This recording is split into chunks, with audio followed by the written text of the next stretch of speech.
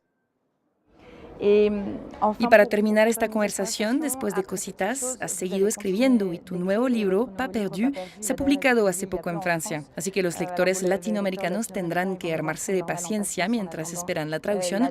Pero ¿qué les puedes adelantar ya sobre esta nueva historia? C'est complètement différent. Pour le coup, c'est 100% fiction. Es completamente diferente. En este caso, es 100% ficción. Realmente no tiene mucho que ver. Es una historia de salida del armario, así que es un relato más cercano a mí, más íntimo. De hecho, creo que es mi libro más íntimo hasta la fecha, pero no por ello es autobiográfico en absoluto. Es una historia un poco loca sobre un adolescente que es hijo de un agricultor en quiebra en el sureste de Francia, en un paisaje de grandes llanuras cerealistas de agricultura intensiva.